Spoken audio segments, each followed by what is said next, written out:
Yo, what is up, guys? Today I wanted to make a quick video. This is a far cry from what's normally on my channel, which is focusing on NBA content, to kind of go over the Modern Warfare 3 beta and kind of just showing you guys how to make your game look better really quickly. Right now I'm on Favela. It looks like this round is about to end, but I'm going to quickly show you. Taking a look around, it looks like a lot of the colors are pretty washed out and things look kind of dreary. As we end this game, I'll get it started in the next round, but the colors are pretty washed out in this game, as they were in like Modern Warfare and Modern Warfare 2. But there is a quick way to make it look a lot better. Alright, so we're here on Rust. I'm going to try to show it to you guys on each map just because of it does create like a huge difference in each map that is around. But as you can see on Rust, it's kind of hard to see those long sight lines. Like, it took me a minute to be able to see those two running across. But there's an easy way. So let's go ahead and start that. Press the start button, go over to interface, go to color customizations, scroll down to color filter settings, click filter 2. Make the color filter target world, then set both of them to 100 for the intensity. Then going back into the game, you can see that this sightline that I was looking at is a little bit more clear. There's a little bit more saturation in the map, and it's easier to pick out the enemies. One of the main things is showing pretty much looking at the top. Now, unless there's an enemy up there, it's going to be pretty hard for me to show. And because there's no private match, it's going to be pretty hard. But it makes it so the people who are up there, they are a little bit more, like, spottable, like visible as they go up, like, that ramp and stuff. I have noticed, like, in my game, changing from the no filter to filter 2, it just created it to look a little bit like easier. As you can see, those people are completely gray over there, and it was pretty hard for me to spot him as he was going by. And then you can see up there, there's that guy, but he kind of blends in with those poles and stuff. But when I had it on filter 2, he was pretty noticeable. Yeah, kind of hard to take those shots. I'm going to go ahead and switch it back to the color customization of filter 2. And yeah, as you can see, it's so much easier to see those people. It's really hard to tell if he doesn't jump in front of that, because it was very easy to tell when he jumped in front of that it was hard to see. But yeah, I would definitely go ahead and do that. I'm going to go ahead and show you guys on Favela and Estate as well, like the differences. So give me one sec. All right, here is a good shot to show the difference. Here is Skid Row, and as you can see, my teammates are down there. It's a pretty clear sightline because I have that filter on. Let's go ahead and switch and turn that filter off for a second.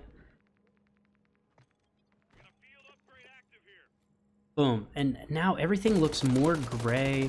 Like, it's harder to see, at least in my opinion. Now, this could just be a little bit of like a facetiousness. I don't know if that's the correct wording, but for me, and I think for a lot of other players, this makes it look a lot better. Now, this little tactic has been used in all of the previous Infinity Ward games. This one is a Sledgehammer game, but it runs on the same engine, etc., etc. But definitely go into your interface settings and turn on that filter. And here we are on the third map, and as you can see, it's just a little bit better to see. The colors pop so much more as well, which honestly, like, all of us want kind of like a better looking game, or like a less gray looking game, I should say. I think I'm just too far in general to see these people, but it's a lot easier to see, like, just how great this game could potentially look. Let's go ahead and turn off the filter on Estate. and this is what it looks like with no filter. So it's just more dreary with no filter and more saturated with the filter. Now, obviously this is personal preference, but I kind of want my games to look a little bit more colorful, especially Call of Duty, because I don't know, I just want them to look better. Now let's go ahead and show you the final map, Skid Row, or not Skid Row, Favela. Alright, and here we are on the final map, which is Favela, and just showing the difference on this one is probably the biggest out of the four beta maps that we have for this weekend. Looking down there, a lot of gray, a lot of smoke, a lot of dust, a lot of fog, but going and turning on that filter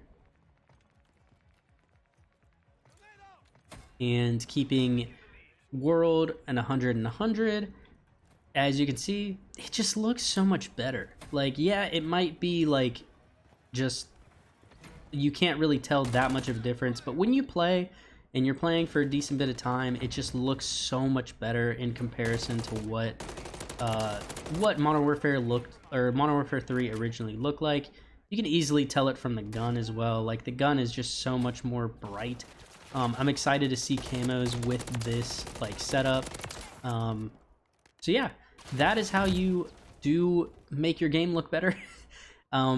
Now, like I said, this is a far cry from the normal content that is uploaded to this channel. I probably won't be doing too much COD on this channel. However, I do have a secondary channel where I focus on games. That is HC Plays. It is linked in the description in every single one of my videos. So if you are interested, go ahead, subscribe to this channel if you're interested in NBA content. But if you're interested in video game content, go ahead and subscribe to my HC Plays channel. Or if you're interested in both, you know, I'd love to subscribe to both, you know, give the video a nice thumbs up, give it a like, whatever's going on these days. Yeah, thank you guys so much for watching. This has been a quick tutorial on how to make your game look a little bit better. And yeah, I will see you guys next time.